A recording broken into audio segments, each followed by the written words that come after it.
Look, you can't be tardy. You only be tardy on your first one. You get to sit next to the principal. I'm not tardy, but I'm. Perfect timing. Thank you. You always want to make an entrance, right? They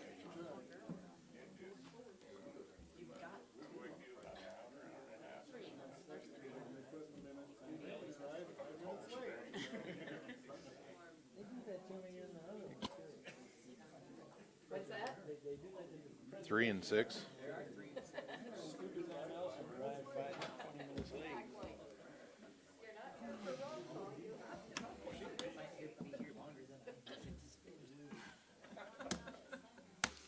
Watch me.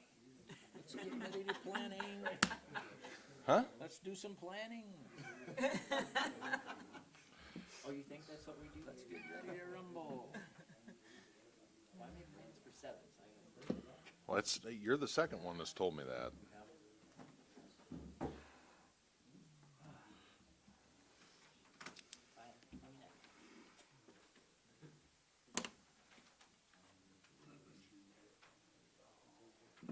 Okey doke, let's get the July 25th, 2023 City Planning Commission meeting underway here. First item on the agenda is a roll call. Fudge, Here. Jet, Here. Forbes, Here. Worrell, Here. Davies, Here. McCune, Here. Matthews, Here. Bain, Here. and Van Velsen. Yo. A current copy of the Open Meetings Act of the State of Nebraska is posted next to the doorway in that frame right there. I'd like to welcome Mr. Van Velsen to the group and thank Mr. Weber for his 9 years of service on this group. I missed that last time. I apologize, Mr. Weber, if you're watching at home, because I know you are. Second item on the agenda tonight is approval of meeting minutes held from June 27th, 2023. I assume you've all had a chance to review those. Any additions, corrections, alterations, or complaints? Complaints go to Miss Judy. Make a motion to approve. Second. Motion by Weber, seconded by Davies to, By Bain. Motion by Bain. sorry, I've got Weber on the Not mind. here. Sorry. He might have. Bain and Davies. Glenn, we neglected to tell you there's a little clicker. Oh, in yeah, the you'll top need your- drawer. 1 is yes, 2 is no when you vote. Can I abstain? You can abstain from the minutes. I don't Sure. care. I'll abstain. Any more discussion on this now that I have Mr. Bain correct? If not,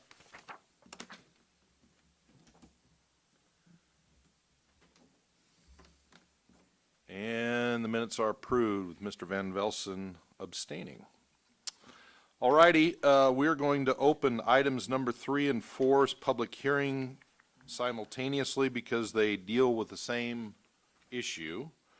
So, item number 3, public hearing, file number AM 23-006, discuss and consider action to amend the City of North Platte Comprehensive Plan 2011 future land use map from public, quasi-public to commercial on property located at 2118, 2208, 2210, and 2212 Anna Avenue on property described as Lot 6, 7, 8, and 9, Murrhead, 2nd Subdivision, North Platte, Lincoln County, Nebraska. And item number 4 is also a public hearing on file number Z 23-008, discussion, consider action on an application by Scott and Melinda Standage to rezone certain lands from an R2 dwelling district to a PB1 planned neighborhood commercial services district located at 2118, 2208, 2210, and 2212 Anna Avenue on property described as Lots 6, 7, 8, and 9, Murrhead, 2nd Subdivision, North Platte, Lincoln County, Nebraska. Judy. Okay, and you should have all received both review comments, the first one for the amendment. And again, as Chair Fudge said, items 3 and 4 on the agenda do involve the same property. You can discuss them together, but they must be acted on separately. If item number 3, the amendment, is not approved, item number 4 will be pulled from the agenda.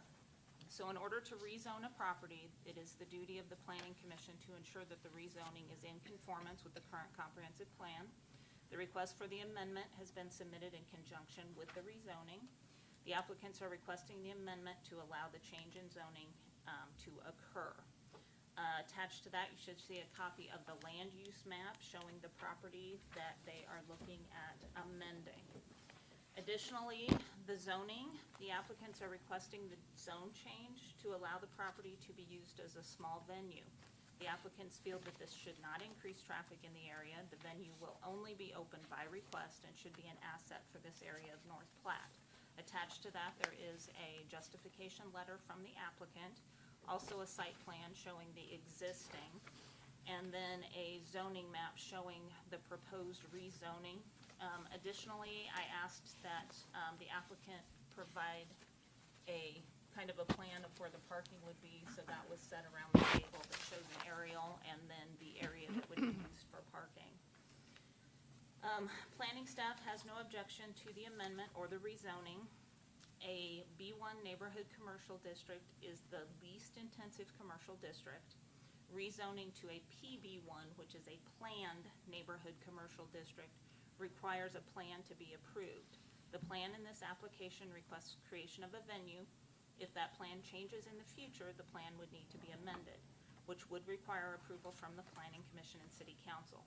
The property currently is the site for a church with a large parking area. Using this site as a venue should not cause parking issues in the area. The property will not be occupied at all times, and the use is dependent upon scheduled venue events. This property also to the west has what I'm assuming used to be the parsonage, which will remain as a residential zone, residential use. So it's just the church and the parking lot that we're discussing. If you have any questions, I think the applicant is in the audience. Okay, ladies and gents, this is a public hearing. The Planning Commission values your input and wants to hear from the audience. During public hearings, anyone wishing to speak must first be recognized by the chair. That's me. Once recognized, please approach the podium, state your name and address. Please keep your comments as brief as possible. Repetitive and excessively long testimony may be ended at the discretion of the chair. If you have questions, I would urge you to set aside time to talk to Judy directly and not ask those at the public hearing. We're here to take your comments as to whether or not you think this is a good or a bad idea, not a question and answer period. And with that, the public hearing is open. Anybody like to come forward and testify about this? Yes, sir. Name's Wes Meyer. I live at 2016 Anna Avenue, and I own properties at 2016, 2018 Anna, and 2005 and 2007 West A. And we want to voice our opposition to any plan to do any of this, 3 or 4. And I have talked to my neighbors next to me, Don Smith and Bill Thrash, and they gave me permission to voice their opposition to this plan. Anything else? Any questions for Mr. Meyer before he leaves? Why? We don't want the traffic and the noise and that type of thing. It's been a very quiet neighborhood, and it's been a very quiet church area, and now he wants to make it into a venue for parties and that type of thing. We don't want the extra traffic or any of that kind of stuff. Thank you. Other questions for Mr. Meyer before he's done? Wes, thanks. Thank you. Anybody else like to come up? Come on up.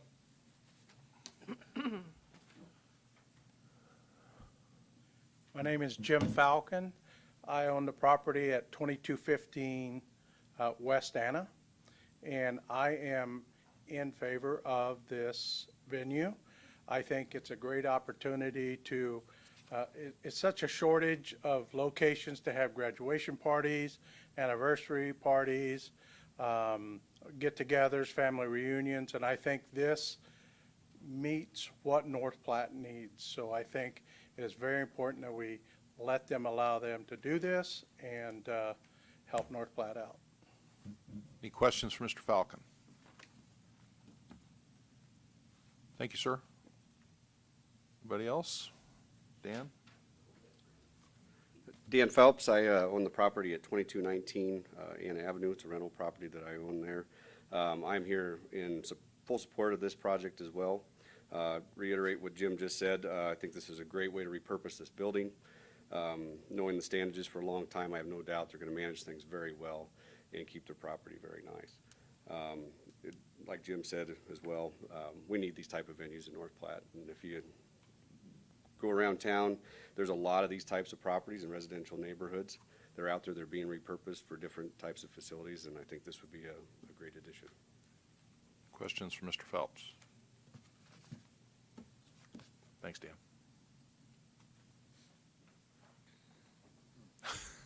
Come on up. Randy Pugsley, I own the property at 2117 Anna Avenue, and I am against the idea because of the traffic. We've got too much traffic on there because of the traffic going to the grocery store and from the grocery store. Everybody seems to want to use that street instead, and we don't need that kind of stuff going on across the street from us and stuff. And if you have these kind of parties, there's going to be other issues with it and stuff. I've never been to a party that didn't have alcohol involved, and if there's alcohol involved, then there's going to be drugs involved. And then there's going to be parties out there all hours of the night. I'm not for it. Thank you. Any question? Sir, your last name was? Pugsley. Thank you. Any questions for Mr. Pugsley? Thank you, sir. Hi, Kim Christensen.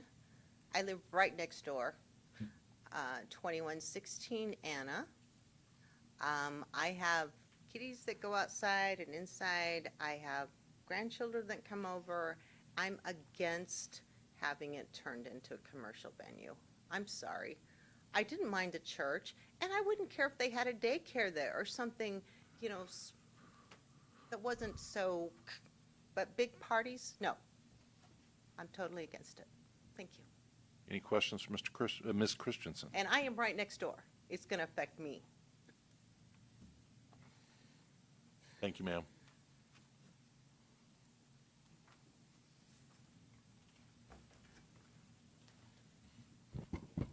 Hi, my name's Ruth Meekum. I live at 2113 Anna Avenue, and we live right across the street from the church. And my husband and I are against the idea of a venue being there. Reasons being, I don't believe that we should have a venue in a residential area as it is because, you know, people live there. And if you're going to be throwing graduation parties, wedding receptions, any of the above, people that get permits for alcohol or having music past quiet hours or, you know, however it be, it's just going to disturb the peace of the neighborhood. It's a fairly quiet, we're a very spoiled neighborhood. It's a very quiet neighborhood to live in.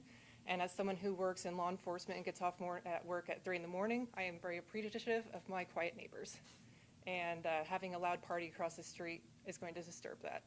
As well as we do have a young kid that lives at home with us, and the idea of having potential drunk drivers driving around when he's out skateboarding, playing basketball, or any of that would just, you know, it would be troublesome for us. And I think we've been fairly fortunate for living on a busy neighborhood that we haven't had as many sideswept vehicles that I've seen around North Platte, but as it being kind of a narrow street, that would be my concern if we're going to have potential, you know, drunk drivers or excessive gatherings there of potential sideswept vehicles.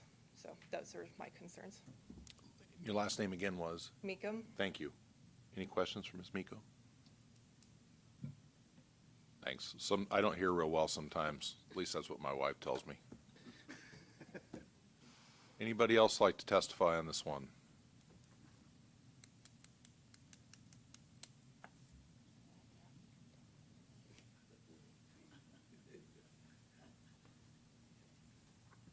You guys want to talk? Come on up.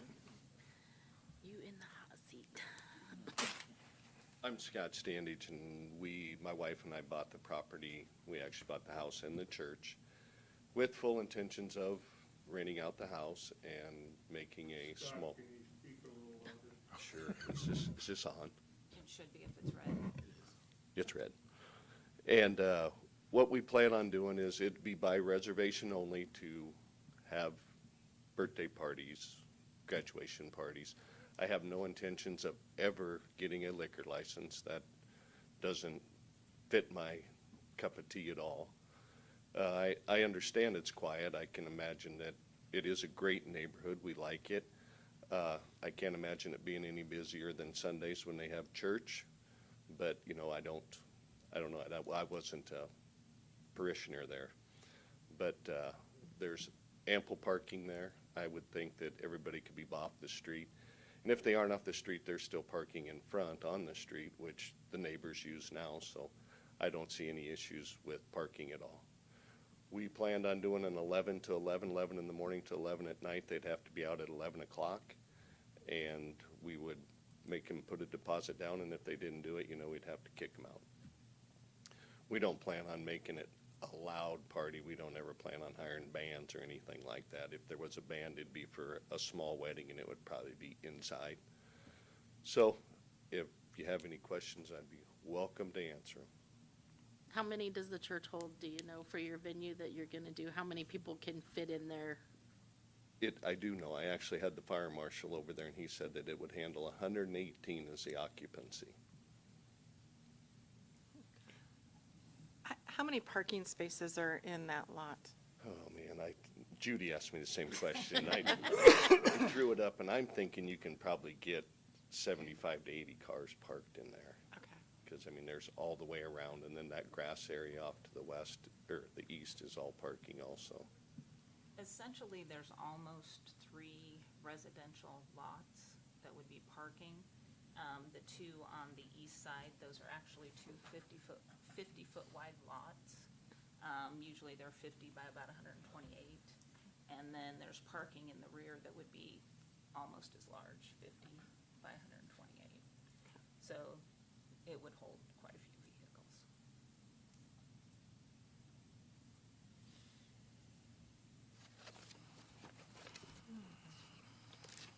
Any other questions? Yeah, is there on the, I guess, the right side of this structure, or this picture, would there be a fence? Is there some kind of privacy fence? There in is.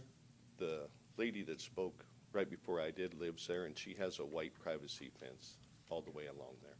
Okay.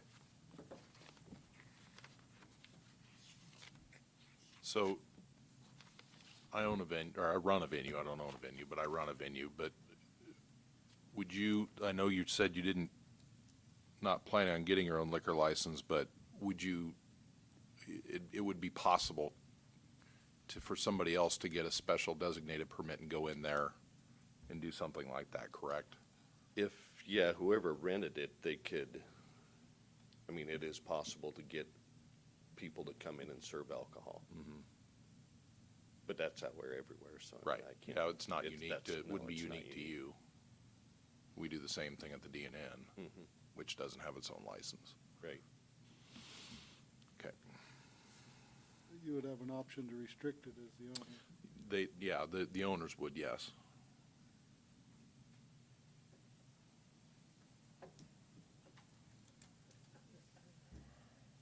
Any other questions? Thank you, sir. Thank you. Before you close the public hearing, I did receive a couple of phone calls, and a couple of the individuals showed up, but a couple of them didn't, so I wanted to let you know. Bill Thrash at 2104 Anna, he's opposed because too much traffic. Janet Reason at 2207 Anna, didn't really give me a reason, she just said she was opposed.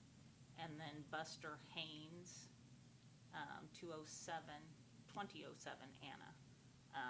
He said he was opposed again because of the traffic. Anybody else want to testify? I did receive a phone call from, and a person that owns a rental there, and explained to him what this proposal was, and he had no objection after he understood what it was. Tom Miller was the person called. Anybody else want to testify on this one? Going once. Can speak again? Sure, come on up.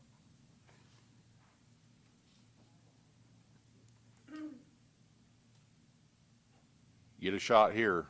Speak now or forever hold your peace. Well, until the city council meeting, anyway. Wonder if someone who's doing this venue would like to have this next door to them. Well, that would be a question I'd urge you to ask him privately.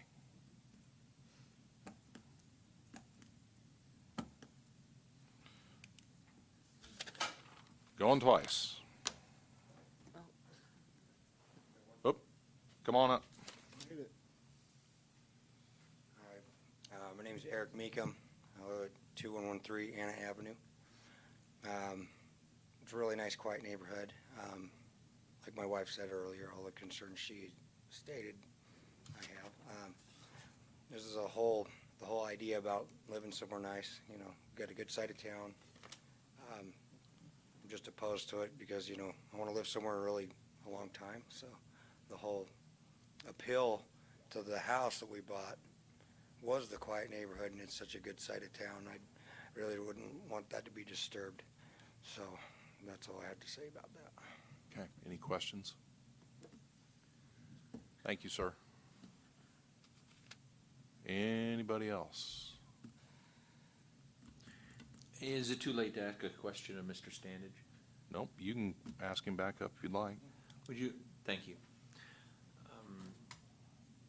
Do you have any idea of how often this venue would be used? Do you have a hoped-for use number per week or per month, or a anticipated use level? I really don't, Glenn. Still trying to go through the, actually, as you see, the rezoning to see what we can actually possibly do. I know there's a huge need for this in the community as far as, you know, now you either go to the lake or you go to venue 304. And they're bigger venues out there. Ours is a smaller one. But I do not have any idea of, you know, the people that would call or the people that wouldn't call. We haven't advertised or anything yet because we can't. But I mean, I would hope that it would stay busy is kind of why we're doing it. But I mean, there's no guarantees either way. If you, if the applicant or the tenant, I guess, the person using the venue doesn't get a special use permit for alcohol, that would mean that your default position of no alcohol allowed would still be in place. Am I correct on that? That is if we, I mean, I didn't say, I said I would never get an alcohol license. I don't plan on ever selling alcohol. Okay. Of any sort. I don't know if someone's gonna bring their own alcohol in, I don't know. As far as selling it, I would never sell alcohol. I don't want a liquor license. Okay. And your closing time is 11 o'clock PM. Once again, we were just, you know, trying to just meander through this, my wife and I, to figure out, but 11 would be the latest, because like if we had it rented 2 days in a row, I don't want to be out there at 1 o'clock in the morning cleaning stuff up so they can go the next day. So I said, you know, 11 would have to be the absolute latest. And they'd have to be out and cleaned up by 11. And that's, you know, that's nothing set in stone yet. I mean, I would think 10 would be good in my book, but I'm kind of a early to bed, early to rise guy. Apparently, the neighbors in that neighborhood are too, so. I think you're right. Okay, thank you. You're welcome. Any other questions for Mr. Standage? I don't know if he can answer it. Who can answer, how often did they have church services at this church? The church is, One Sunday? Just Sundays? They didn't do anything with it the rest of the week?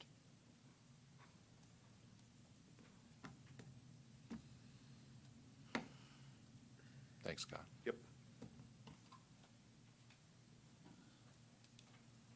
So if he opens that from 11 till 11, that means if anybody's in there, they're not going to be out of there till midnight, maybe 1 o'clock? Is that correct? You asking me a question, or I'm asking you a question. I don't know the answer to that. You'd have to ask him directly. Doesn't it seem probable that if they get out at 11, they're still going to be clearing out at midnight? Again, you're asking questions here that I don't have answers Okay. to. Thank you, sir. Any other testimony on this? Going once. Going twice. Kim, how long have you lived there at that Me? one? Yeah, 10 years. 10 years, okay, thank you. And it's been a nice, quiet neighborhood. Can I speak? Sure. I was waiting for my husband to do it, but. We've been there for 47 years. I need your name and address, please. Myrth, M-Y-R-T-H, Morse, M-O-R-S-E, 2121 Anna. Thank you. Live right across the street. Whenever they pull out of that parking lot, they're gonna pull into our parking lot or right in front of our house. That's just where we live. If there's lights on, it's in our bedroom. I've been able to sleep through the church being there and stuff, but now we're talking party, we're talking something totally different. I have family that come visit, they have grandkids that come stay with us. I just like it quiet like it has been. So, Thank you, ma'am. Any questions for her before? Okay, anybody else want to testify on this one? It's the third time I'm doing this, going once. Going twice. Make a motion to close the public hearing. Second. Oh, Motion by Bain, seconded by Forbes. See, I do learn. Close the public hearing. Any discussion on that motion? If not,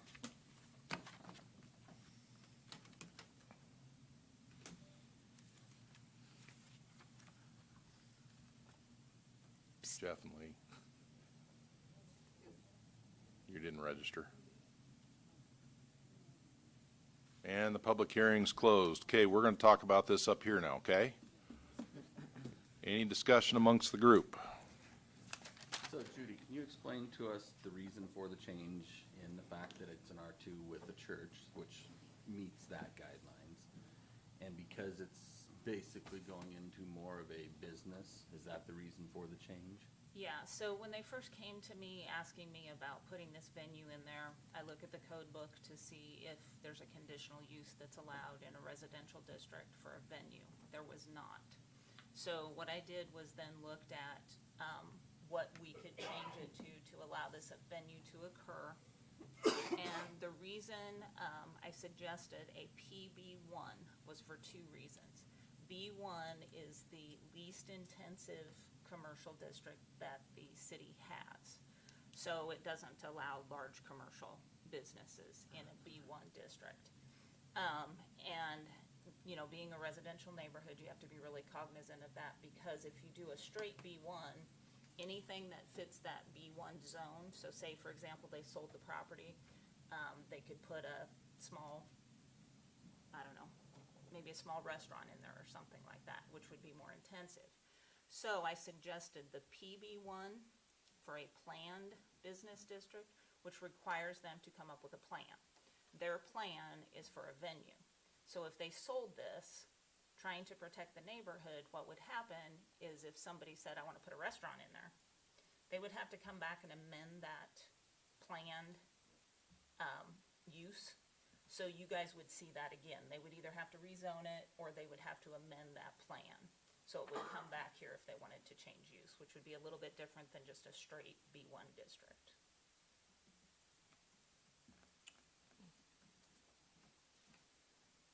Other than the type of business, what other requirements does the business have to provide to make it a planned? So they wrote a letter that told Yep. you what they were doing. He just testified of the hours of operation. So that gives us their plan of what they're doing. Okay. And that'll all be recorded in minutes. So if a different business wanted to be there, they would either have to request rezoning or an amendment to the plan where they would have to provide what their plan was going to be. So, for example, the hours, 11 to 11, that couldn't change since that's what was Right. the testimony If they want to start provided. renting it out at 7 o'clock in the morning, they're going to have to come back here and say, we want to start renting it out from 7 to 1. Okay. so say Judy, they wanted to put this up for sale in a few years and wanted to get out of it. That has to be amended before they can list it, or can they No. list it, sell it as a venue?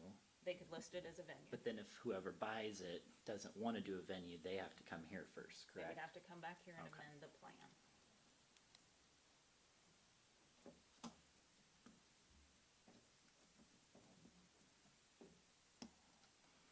would 10 o'clock shut down make a difference to people?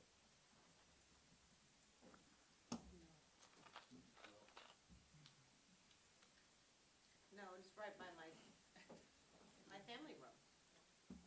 Up here. It's next to my family room. I'm sorry, it's next to my family room. Nope. That's where I watch TV. Sorry. Sit down, please. Thank you.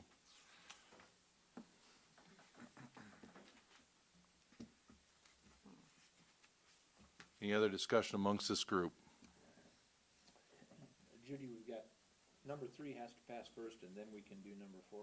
Yes. But number 4 is the outcome that you had described. Number 4 is the plan, yes. Number 3 is the comprehensive plan. So as a planning commission, you have to do 2 things in order to zone. You have to make sure that the comprehensive plan is in conformance with whatever you're zoning. So that's why you have the amendment to the comp plan. But if this group doesn't pass 3, 4 essentially dies. Yes, if this group does not pass 3, 4 dies.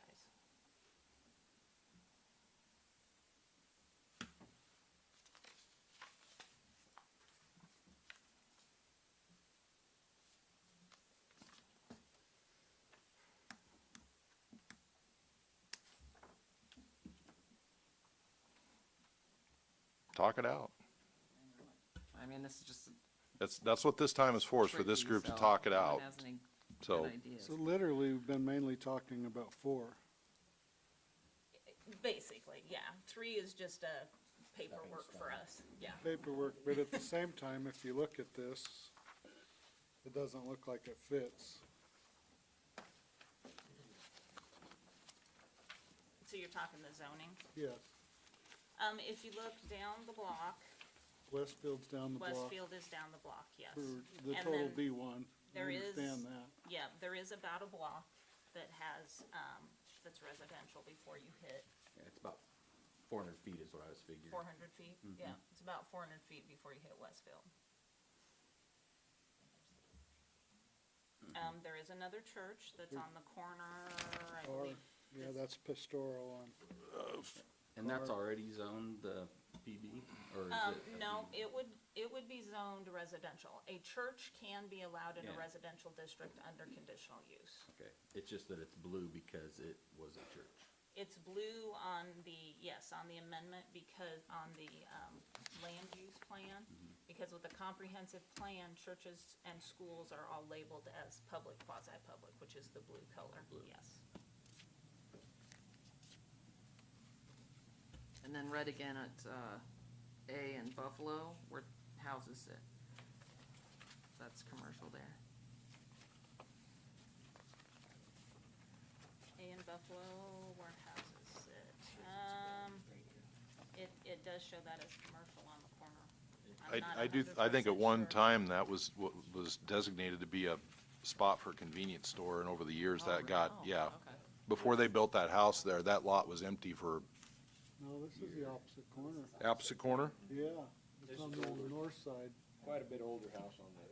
Yeah, very old house on the west, a little bit newer on the east of that corner. Those are both residential and have been for some time. Brock's Yeah, family right. lived in that house. Well, it's not, The land you're looking at this, Land use. land Yeah. use.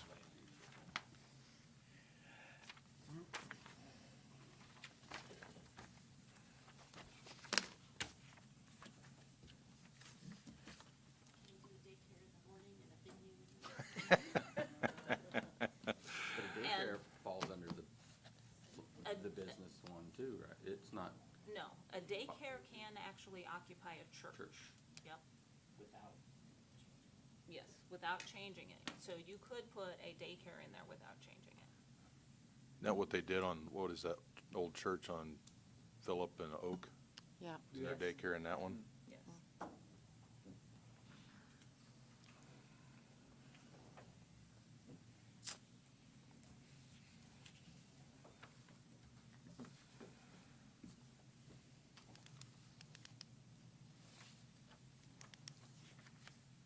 Anybody care to offer anything on this, discussion-wise, motion-wise? Well, I'm a confused, I guess. Am I supposed to be on? All right. Yep. I'm sorry. I'm a little bit confused. The AM 23006 says moved to, from public quasi to commercial. And Z23008 says from PB1, from R2 dwelling to a PB1. Yes. Is it gonna end up being commercial? The commercial statement is a PB1. Yes, so with a land use, they don't have different sections. It's commercial, which includes B1, B2, B3, BT, PB1. PB1, PB2, PB3. All of those can be in a commercial land use. It's just saying that with the PB1, there has to be a plan set for it. Okay.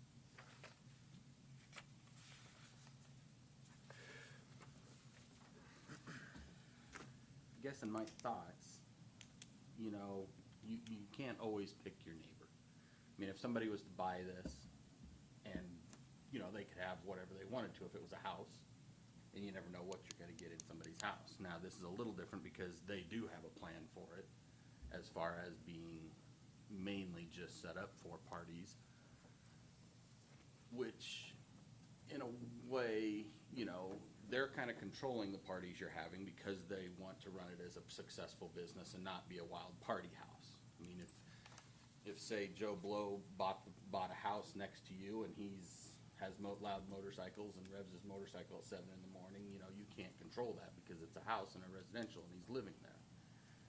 This, in a way, he can control it because he is trying to run a successful business and a member of the community. And to me, I mean, I don't see it as a wild party venue of what some of the people that are against it are looking at. I just see it as a place to where you can have a birthday, a get-together, a graduation, a small gathering get-together, because it's not a large venue. I mean, the DNN has loud stuff, and I get that it's out there, and it's sized for that stuff, and it's away from it. But to me, this is a smaller venue that fits into a neighborhood, you know? And I agree with the people that were for it, that, you know, this community needs this. I mean, you know, it goes hand in hand, and I think the control that these people could have on it would be a benefit to the community. And being a planned business district, to me, that keeps it into a small venue type of area. So I mean, I think it's a win for it, for the community, for the area. And I was gonna ask if there was anywhere else in town that has a situation with this, but Yeah. I'm gonna guess there's not, because there's not just that many venues out there for rental like this. Now, I do know some churches do, you know, let people have events at their church for stuff like, you know, small venues and small get-togethers. And I know this church did it once, because I went to a party there once. This would've been 20 years ago, but it was on a Friday night. There was a little gathering. I mean, it was just a gathering for a social event that one of the patrons had there. So I mean, I guess I don't see it detrimental to the area, and I think it'd make good use of the building. Anybody else? On the other hand, even though it's planned, there can be a plan, but sometimes you don't have total control of the plan, what's going on from 11 to 11. Unless there's stricter rules or whatever, you don't have the control, even though it is, they brought the plan in, this is a plan. And I'm not sure it fits the public quasi. Well, Mr. Chairman, just to move us along, I'm gonna move to approve file number AM 23-006 as an amendment to the comprehensive plan, future land use map to amend certain land from public, quasi-public to commercial located at 2118, 2208, 2210, and 2212 Anna Avenue. Is there a second to that motion? I'll second. In stereo. Motion by Van Velsen, seconded by Davies to approve AM 23-006. Any further discussion?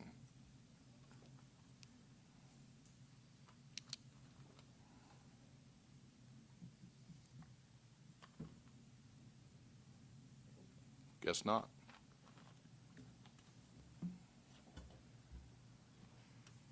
Vote now? Okay.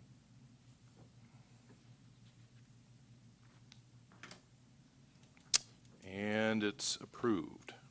Okay, this item will go to the city council on August 1st, and again, it is a public hearing. You're all welcome to attend and give your testimony. So that leads us to item number, where am I? 4. Yep. Well, I need my agenda, which I subsequently buried. Here, you can have mine. Thank you.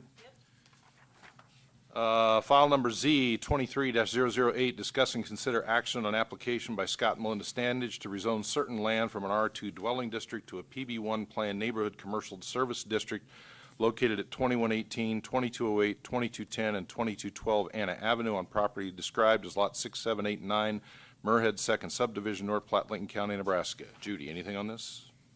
No, I kind of explained it earlier, so if you have any questions, I'm happy to answer them.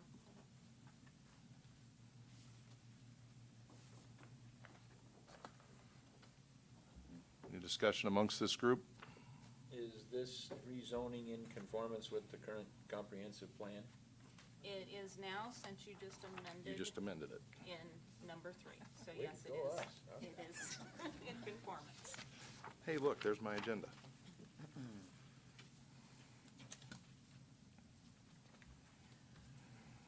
And we've had the public hearing, so. Yep, we've had the public hearing, so we're ready for a motion if somebody's ready to make one. I move to approve file number Z 23008 to rezone certain land from R2 dwelling district to a PB1 planned neighborhood commercial service district located at 2118, 2208, 2210, and 2212 Anna Avenue. Motion on the floor. Second. Motion by Davies, seconded by McEwen to approve file number Z 23-008. Any more discussion? If not, I might, if everybody can hear me, sorry. I might just offer as a suggestion, may want to consider an amendment to that motion to make it subject to the applicant's plan, since the motion doesn't really reference their plan. But since you're suggesting a PB1 district, we may want to have as part of the minutes that you're making what the applicant's plan is part of the approval. So, Do I need to read the whole thing then again? Or just We say- could just have somebody offer an amendment to amend that motion to make it subject to the applicant's plan. or he could withdraw it and just restate it. You could do that too. Okay. can I have a question, though? Sorry, one more question. Can we request a better plan? I just feel like it's pretty vague still. And is that a way to do it, or? I guess we could get him to, come back with a better plan in place. written Or out. just yes or no based on the current plan? Is that, Yes I or no don't, based on, like, what do you mean? like if, voting no, if there's more no's, could he come back with a better plan? So Could he that would read? probably take another public hearing to do an amendment to the original plan, or could we just table this and have him come back next month with a little bit better plan? I'm referring to the attorney. Yeah, no, thank you. Yeah, I know I'm not being very clear. I guess my answer depends on how different the amended plan might be. If it's just a little bit more specific and contains all of the things that were discussed here today, I don't know that we would need to have another public hearing. Okay. But if it contained a lot of different maybe additions or substantial changes compared to what was discussed as part of the plan here at the public hearing, then I'd suggest maybe having another public hearing on it, just to take more input on it. But if it's just a little bit more detailed as to, rather than just the letter that we see as part of the materials, but if it states hours are 11 to 11 and I You know, think parking that's- will only be allowed I in think the, that's what she's Yeah. looking towards, is more details in what's the rules of this place? What's, you know, what's he gonna give the people that are renting it? But is the, What is their restrictions? You can't do this, you can't do this, but you can do this, you can do this. but as planning commission, can we control that part of it? As If- far as if it's a planned district, is that our responsibility to control what they do there? Well, when they submit the plan, then So we they would haven't approve submitted it a full- based on Right, that plan. you've got their plan in front of you, so they would, So if, that's what I was gonna say, so their plan is what they've submitted, Yes. Right. and what you're wanting is a better A plan. little more 'cause you don't- details, a Well, I little think more, more detail, yeah. yeah. 'Cause I mean, What's gonna be allowed, what's not gonna be allowed, is there any more rules than this? Yeah, are there any He days that mentioned it a definitely deposit. won't be, yeah. so, again, I'm referencing our city attorney. This group could either approve this, deny this, or table this at this point, correct? Those are the three actions we can take. you could amend it too, but yeah, I mean, it's any of the above, basically. And in what ways could we amend it? You could offer an amendment that could maybe say add additional requirements to their plan. But I think that would get it to be a little bit difficult because I think as I'm reading the zoning regs, it's a plan that's submitted by the applicant. So I don't really like the idea of the commission amending the plan. Yeah. I'd prefer more for it to come from the applicant and then the planning commission acts on what the plan is that's in front of them. So, point of order, if this group were to vote to deny this application, could they bring it back in a different form? Or are we better off passing this based on what they bring back as a plan to be approved? Well, rather than passing something based on what might be brought back as a plan, it'd be better to table it. Table it. I table it then. That would require a motion and a second from somebody in this group to table it, Correct. and then a successful vote to support the motion. So just so everybody understands what the rules are. We have to rescind the, First, there's a withdrawal of the. Have you already withdrawn your motion? I haven't yet. I just Okay, was so gonna there's a motion and a second on the floor to approve this. Right. A motion to table is also available at this point. And that would, if we table it, when we come back and put it back on the table, that motion would then be before us. Am I correct, Mr. Attorney? I'm not the highest authority on the Roberts Rules of Order, but I think for purposes of today's meeting, I think that would work. But as Mr. Van Velsen stated, the same motion would still be in front of the commission when When you we came back. Would we still have to have a public hearing in August then about this, or would we just be reviewing the? Depends on plan? how different the plan is, I think is what I heard you say. Right, that's what my opinion would be, yes. So basically, if they come back with a little bit more detailed written out of what their plans are, everybody feel more comfortable with what it is that we're approving. I know I would. And I the don't- use, I the don't use is stated, there's just not many restrictions, rules, or guidance.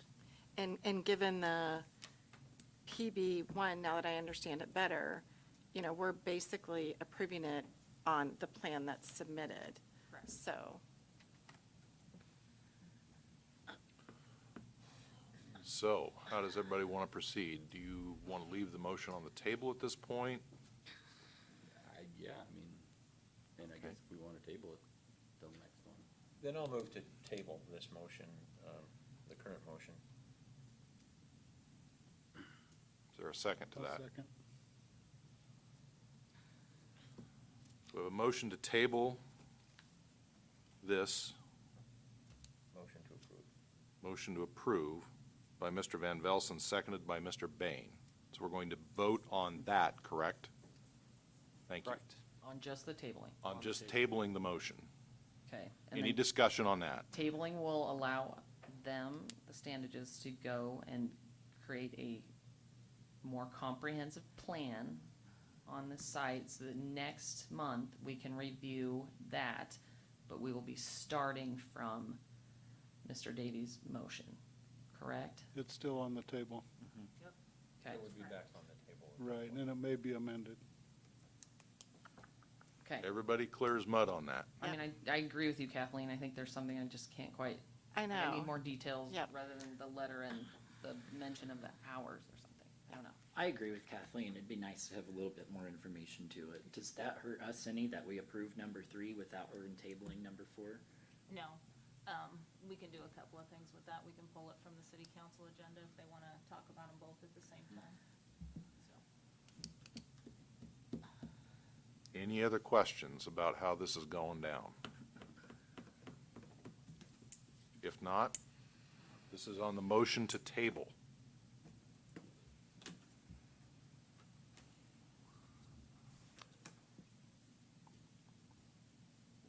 Angie? Yeah. And Mr. Davies' motion is tabled. Think about that one, because Scott and I Melinda, don't do you agree. understand what they're requesting? Is just kind of a more detailed plan of what you're planning to do with that venue. Okay. Thanks to everybody who came in. This is, if you're hopping off, this is probably the time to do it, because we're going to discuss really interesting stuff now about RVs and campers and stuff. Item number 5 on the agenda, discussion of parking and storage RVs, boats, trucks, trailers within the city of North Platte. Does that preemptively answer maybe your question? This will probably be back on the planning commission's agenda for next month. We're not taking a vote on this, right? No, this is just discussion. So, we all took a look at this, at the last planning commission meeting, and at that last meeting, planning commission members requested some samples from other communities. So I got those and emailed them all out to you earlier, and then I went ahead and attached them, to this again. So we're just here to discuss, talk about it, maybe you wanna do something, maybe you don't. And again, the reason it was here, for me, from my perspective, was the RVs and campers that are being used as residential units in residential neighborhoods. And I just felt that it would be better to have an actual code, other than just zoning that says you can't live in a camper on another residential lot, because that really doesn't have a lot of teeth in it. So I wanted to get something on the books that would help me enforce the fact that people cannot live in campers on a residential property. They need to be in a campground.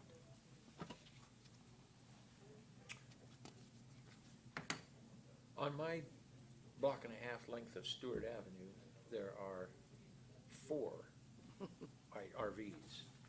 And Parked in the street? 2 in the street and 2 on side lots off of the driveway. I don't know if they're occupied full-time or not, but they're there. More than likely, if I haven't gotten a complaint, they're probably not occupied full-time. And parking and living in them, to me, is a little bit different. And please jump in, Bill, if I'm saying this incorrectly. But I know that there has been a little bit of a push to regulate the actual parking. I'm not as concerned with the actual parking. My biggest concern is the actual people that are living in these. There's a house, they'll have 2 RVs, and they will rent them out to people, or their kids will live there, or something like that, and it just causes problems, neighborhood problems. We have an instance of one where there's a vacant lot, they bought it, it's in a residential neighborhood, they put their camper down, and they called the city for water and sewer hookups to that camper. Name 15 others, and it's not conducive to a residential neighborhood. Yeah, and we're gonna start seeing a lot of this, so I think now's good timing, for sure. And I did put the one code that I'll tell you point blank, I plagiarized it from Grand Island, I believe. It's not called plagiarizing, it's called borrowing. Borrowing. I thought it was a pretty good one. Which one is that? That is the one that's almost on the last page. It's on the second to the last page. and storage of RVs.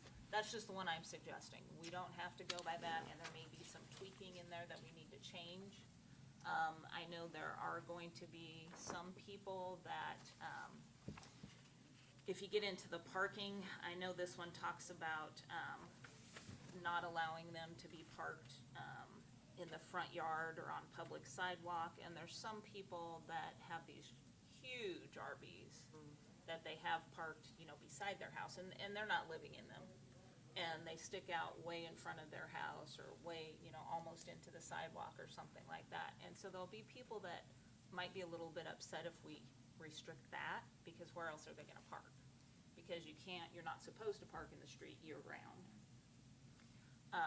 And one council member, that very last page, one council member, these are the ones that we have about parking, these are actual City of North Platte code. He suggested just putting recreational vehicles in there to get them to worry about the parking. And since he kind of was concerned about the parking, I thought, you know, we might as well tackle it all at once, the parking and the living in the RVs. Sorry, so just to clarify, the second to last page is the North Platte. Nope, the last page is The what last North Platte page is the has. North Platte has, you wanna Yeah. add the RV, then what is that This one second to is last the one, one is that that GI? I'm just suggesting, and it Okay. came basically from Grand Island. Okay, well, that's, it looked like Grand Island Yep. font. Yeah. Okay. By the way, I think that's what I asked you to do, just go find something. Yeah, I think Perfect. you did. For this Grand Island That's one, not- it would be what you're saying is you'd wanna add this whole Grand Island one with maybe minor modifications as a whole separate. That is parking. my suggestion. Like instead of parking of boats and trailers, you'd actually add parking and storing of RVs. Yes. Just in a whole And separate. then just pretty much leave that North Platte section alone. Yeah. That would be my suggestion. The attorney may have a better suggestion. You guys may have So better you suggestions. would leave the red out then in all this? Okay. The Grand Island was the easiest to understand Yes. as I I was thought reading through so. them. I totally agree. Yeah, I like it. I like this. So if the group is comfortable that this could be a viable solution, basically we'd have to propose it. We'd have to have a public hearing on it. That could be as soon as August, correct? Yes. Okay. Yep. I guess, is somebody gonna go out and enforce, how's the enforcement? Yeah, of this that's gonna be? exactly. Same as before. Usually what, What's that? Same as yeah, before. usually what, well, and It's not being- Unless they get a complaint, it doesn't Right. get enforced. correct me if I'm wrong, but that goes for almost all residential situations. Unless somebody complains about it, we don't have an enforcement officer that goes around town. We have Tape measure, two, oh, this one's 9 feet, not 10. Right. Right. So- just to give you kind of a idea. Just We have get- 2 code compliance officers. We have about 11,900 and some odd parcels. So that's 2 code compliance officers, so they each have at least 5,500 parcels that they have to take care of. So, most of what we do is complaint basis, and we get plenty of complaints on RVs, trees, weeds, dilapidated houses, I mean, everything. And, we do have the building inspectors that help us out with the houses. But as far as the weeds, the RVs, we kind of do a Junk tag team cars? approach. Cars, junk cars Trailers, also, yeah. boats. That's Yep. not enforced. Junk cars are kind of the police department's Yep. venue, but Not enforced. Helps. This basically gives you a bite to go to and say, hey. Yes. you gotta- Right. Yeah. Right. Because- Right now, you don't have anything to go to, you just go to them and say, hey, Right. you can't do that. Yeah, right now, the Yeah. argument is when I send them a letter that says, hey, you can't live in your RV, they come back to me and say, why can I not live in my RV? I say, because you're in a residential zone district, that is not a residential structure. They say, it is a residential structure, I'm living in it. And so then I have to go back and say, okay, the definition of a dwelling, it has to be more than 18 foot wide, you know, I have to go through that whole thing. And so it's really tough. If we have something like this, I can say ordinance number whatever, you're in Perfect. violation, we're done, Yeah, I like it. Yeah, right? right. right. I'm surprised we don't. Yeah, I mean, I'm just kind of surprised. So, I like it. That's why we're here. Okay. Anything else on this one? Okay, If so not, my I'm- direction is to pretty much go with this one, bring it back as a public hearing at the next meeting. That's what I heard. Grand Island. Yep. Okay. Okay. I'll help, I'll look through it too a little bit more closely All and in favor? get it. Awesome. There's no action on this item. I did catch that one. Item number 6 on the agenda, discussion of residential setbacks. Judy. This one, actually, I'm going to have Councilman Woods, he brought this to me, wanting to discuss changing the setbacks. And so he's got some information that he probably wants to go over. Councilman Woods. And then I will have some after. Mark Woods, 902 North Emory. Good evening, appreciate the time to put my ideas forward. I looked at this ordinance, like 4118, about 3 months ago. And I about was to move on to the next item on the agenda when I noticed that the maximum building coverage of 55% of the lot. And that got my brain churning, and I did all the math, and you have my drawings. And what bothered me was that on 4 out of 6 of these lot sizes, and I realize these are just, you know, we have a million different lot sizes, but these were the ones there, so that's what I used. 4 of them, if you build what you're allowed to build, you trigger a variance. Well, I've been through this when I built my garage. You know, I had a perfect plan, looked good, was 50 feet from the street, and I was told I couldn't build it. Now, at this time, this is about 10 years ago, the rule was your building couldn't be 10%, more than 10% of your lot. So, you know, this is my experience with it and why it bothers me. Because I lost my ability to park my cars, my paint room is not big enough, and my assembly room is non-existent. And I couldn't get a variance because my contractor was coming in 2 weeks. It was his summer job. I wasn't gonna, you know, put him out of a job. That's kind of on me, but I never dreamed that I couldn't build this garage. I mean, it was 50 feet from the street, like I said, when it was done, and, okay. So, my solution to that is just to bump it up to 63%, because that'll cover it. You know, then you don't have to spend the money on a variance. And then the other thing I wanted to do is you have the 25-foot setback in the back. Well, you can build the accessory building. Okay. But then you have to build an extra wall, an extra foundation. It's got to be a firewall. You'll need an extra panel. All of this costs money. Both of these cost the builder more. And with the way costs are now, it seems to me that doing what we can to lower these costs, you know, should be a priority. And I didn't change, it doesn't change anything about this, the size of what you can build. It just, you know, shifts it so you can make it all one structure if you want to. And then you can build as big a garage as you want, which tradespeople would really appreciate. And I apologize. it's okay. It happens. And that's about it. If you have any questions, be happy to answer them. Any questions for Councilman Woods?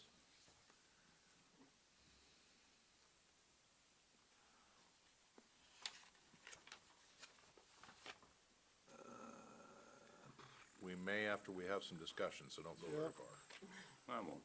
I'll just sit right here so I can Thank hear you. you better. Judy. I attached a lot of information, or I guess my thoughts on what Councilman Woods is proposing. So his discussion that he had tried to get a additional garage. I don't remember the situation, but it was 10 years ago. We have since changed the residential zoning code between 10 years ago and I think we did it 2 years ago where we changed the residential zoning code and went to the 55% lot coverage, and basically we don't dictate the actual size of the accessory structure. It's based on if you can fit it in the setbacks, you can fit it on there. Before, I think it was, it could only be a certain size based on the size of your house. Dave, do you remember the old code? 850 or 10%. Yeah, 850 square feet or 10%. That's changed. So now you can essentially, if you can fit it in your setback restrictions, you can put that garage on there. So my guess is, Mr. Woods would be able to put that garage now if he were under this zoning code. So my hang-up with what he's proposing is the rear yard setback. The rear yard setback is in there for a couple of different reasons.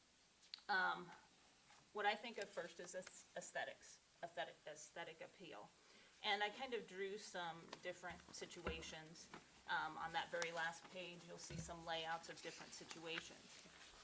The first three, A, B, C, you can do right now within code. You can meet the setbacks that are currently there, your 25-foot setback, because your 25-foot setback goes with your residential structure, not your detached accessory building.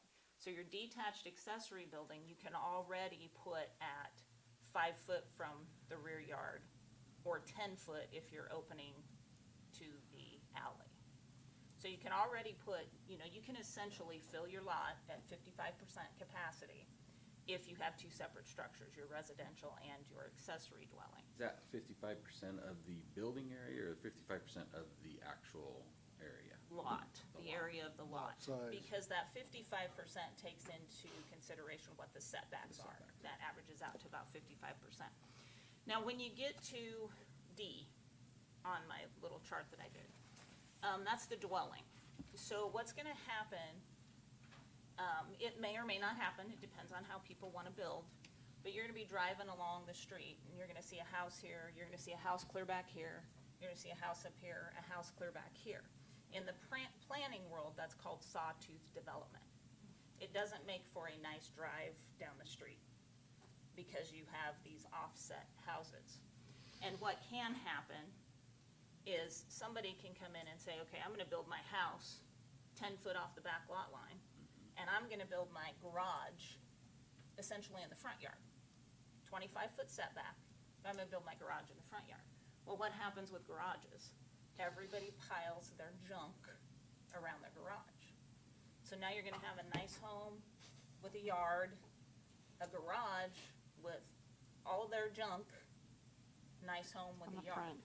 So that's one of the reasons that I don't like that, having that setback, because you can then put your residential structure back there. The other reason is for safety purposes.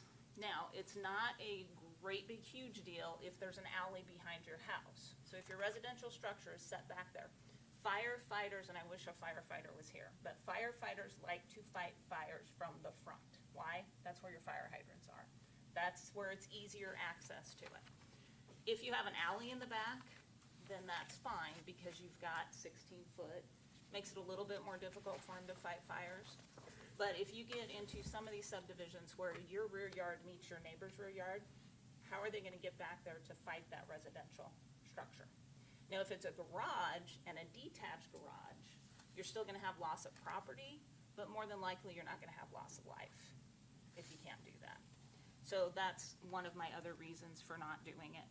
And then the last reason, if you look at dwelling F, you can potentially have, if you were to pass this, you could potentially have dwelling F, 6 houses in a row. Then you potentially only have 10 feet between each of those homes to fight a fire. And that could end up being pretty disastrous if you do that. But, I mean, it's entirely up to you. The last thing I want to say is when it comes to variances, I did go back and look through the regulations. Variances that we grant normally are for commercial properties, for parking, for landscaping, for signage. Those are almost every variance that is granted through the Board of Adjustment, or that is asked for through the Board of Adjustment. I believe I only found 2 that were for the actual residential structure. Now, there were a couple for accessory structures that they wanted to get closer. But the actual residential structure, in the 20 years that I've been here, there's only been 2 requests for a variance. And those, I looked at the lot, and the lots were irregularly shaped lots, so they weren't your rectangle lots. They were ones that were like in a cul-de-sac. So, you know, you might have 5 or 6 sides versus 4 sides. And those are the only 2 that were actually requested, or appealed to the Board of Adjustment for a variance. So, usually, codes you don't fix if there's not a problem. And I have a hard time supporting this since I don't see a problem. Now, you guys may see the problem, and that's entirely up to you, it's your decision, but that's just based on a planning perspective, that's my opinion. Questions, comments? This is not an action item, so this is just for, Yeah. to take under advisement. Discussion. Yep, so, any discussion on If this? you want me to change it, I'm, you know, willing to work with the attorney and change the code. If you wanna leave it the same, whatever. You I guys guess tell I me don't what see your a direction problem is. with I it. don't I see a think, problem with the existing. I think it gives plenty of space. I mean, I've been to some of these districts in Denver and these new housing developments that are going up, and houses feel like they're this far apart. And I don't think we wanna create that here, because I think that's what this could do, is create a area, like you said, in your last option, you know, where you have a house that's 10 feet apart and the full depth of the lot, and it's just boom, boom, boom, boom, boom. And, you know, if we've got a lot of developers that come in, they're gonna try to squeeze them in as tight as possible. And I like the idea of the 25 foot and 25 foot, I think we should keep it. I think it's fine. I agree. We do have the building inspector here if you wanna ask him any questions. Yes, sir? I have a comment. Maybe I'm missing something, but you say there won't be enough room in the back to fight a fire.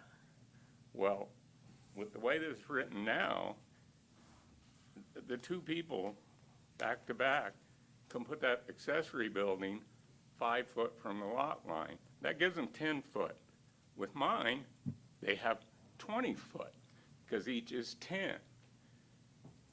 Your ordinance already allows a 5 foot setback on both sides, so are you gonna change that and make it bigger? But that's for the accessory structure.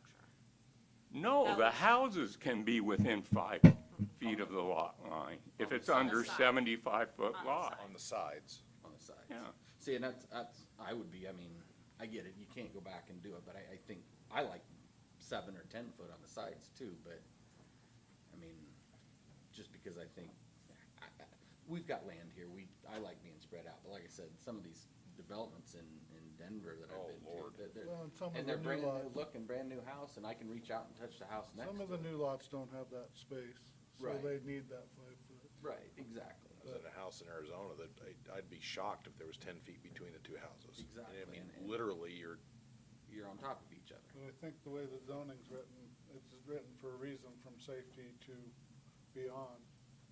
Yes.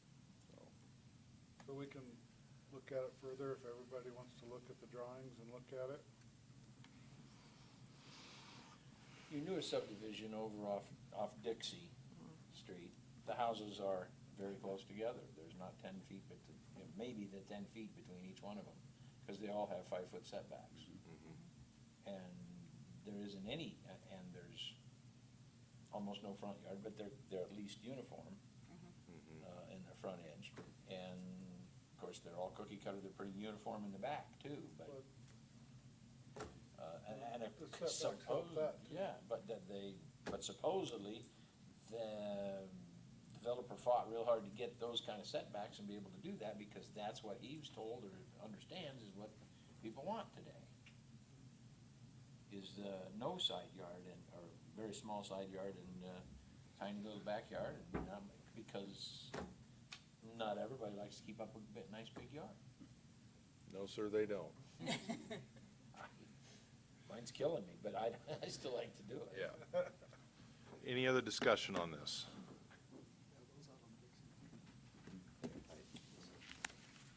Thanks, sir.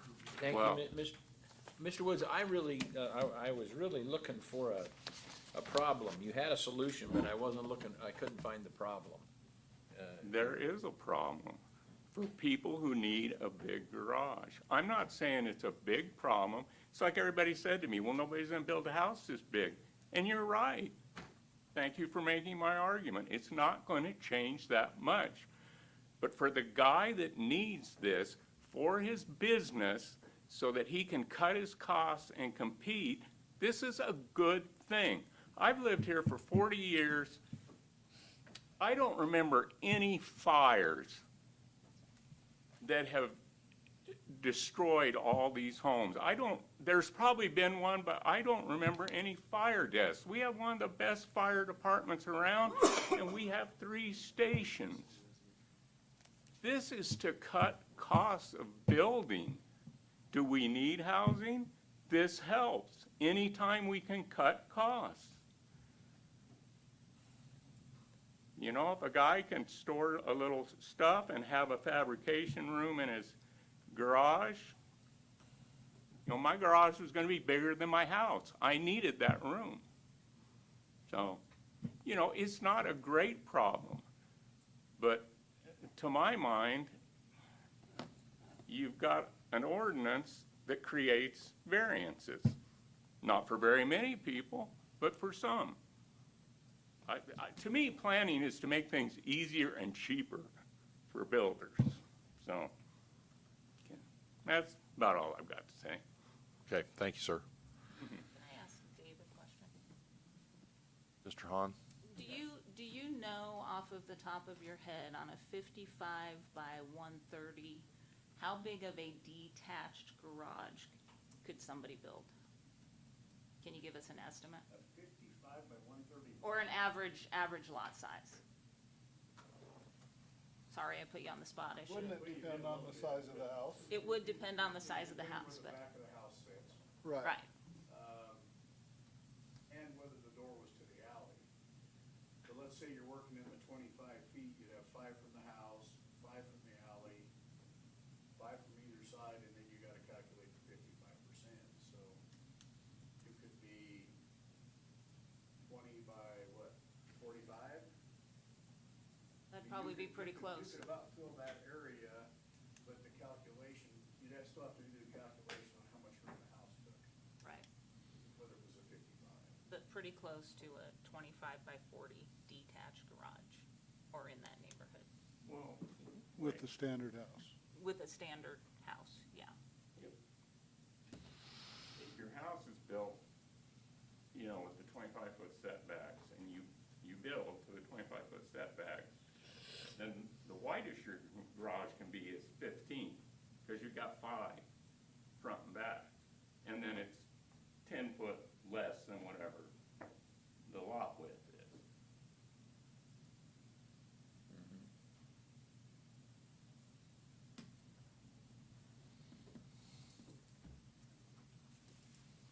Okay, so let me know what you guys want to do. Okay, Leaving it the same, coming back, want to discuss it again? I'm fine with leaving it the same and taking care of it through the variance process for abnormal lots. Yeah, I want a beautiful city. I like the idea of neighborhoods that are, you know, well-planned and make sense, no sawtooth, so I agree with you.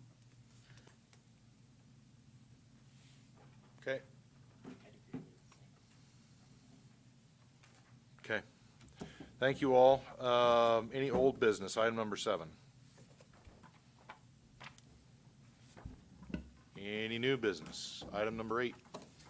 If anybody, next week, we're doing the comp plan, the housing study, there's meetings all over the place, so please join one if you wish. If you don't know when they are, give me a call. Mr. Chairman, I move we adjourn. Probably had an email. You don't have to move There's anything. a- I can just adjourn the For the meeting. big meetings, there are- Meeting adjourned. capture those? You can go to any of them, and you can, any of them. I know the realtors got Yeah, just leave the book. I just leave everything.